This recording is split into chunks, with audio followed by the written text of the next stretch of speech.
So here we have the Audi Q3 on a 67 plate. I'm going to start off by showing you inside the boot, and then we'll hop in and run through some controls on the inside from there. As we approach the back of the car, you can see we have reversing sensors, plenty of boot space as well, along with that 60/40 split folding rear seat should you wish to increase this space even further. Okay, now that we're inside the car, we're going to start with the dials. On the left-hand side, we have the rev counter, and on the right-hand side, the speedometer and fuel gauge. In the middle, you can see the total miles of the car. First of all, they are 7,133. The information displayed above that can be changed using buttons on the steering wheel for various different bits of information within that menu, but there are other menus available too. So you have audio, your telephone, and a navigation menu as well. If we back out to the steering wheel, the buttons I was using a second ago are over here. On the right-hand side, we have stereo and phone controls.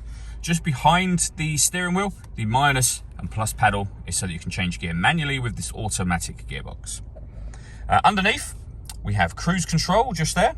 And then in the center, the main screen for the car. So this is, amongst other things, where you'll access your satellite navigation.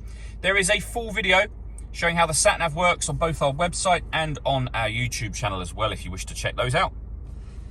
Otherwise, on here, we also have our radio, our media. All of the movement you see me making on the screen is all being done using these buttons here. So you can access some menus directly from here. So for example, you can go to the radio, media, your nav. Otherwise, this dial and the collection of 4 buttons that surround it will do basically everything along with this back button. So turn the dial until you highlight radio, push the dial in, you'll be in the radio menu. The 4 buttons, you can use the top right-hand corner one of those, and you'll be able to see your different wave bands. So DAB, FM, and medium wave. You can go back to go to the main menu, or you can go back again, all the way back. Media is where you'll listen to your own music.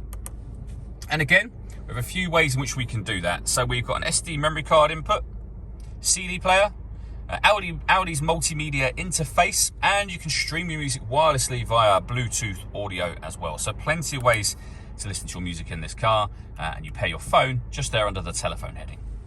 So working our way back down, we have the CD player, the main volume for the stereo, and the buttons I went through just a moment ago. Below that, we then have a button to turn off traction control, another one for turning off the stop and start. This car is designed to cut out when it's stationary in traffic to save you fuel. That system is now off. Drive select will change the driving mode of the car. So you can put the car into dynamic, efficiency, or comfort modes. And they'll be displayed up on the screen as you select them. And then below that, we have dual zone climate control. So you can adjust the passenger and driver temperature. You can increase, decrease the fan speed. You can determine where you'd like the air to be distributed once it enters the vehicle. And then your air conditioning is either off or on from here. You can press auto. If you do that, the car will take control of the fan speed and the direction of the air to maintain the temperature you've asked for. Any manual adjustment will take auto off straight away again.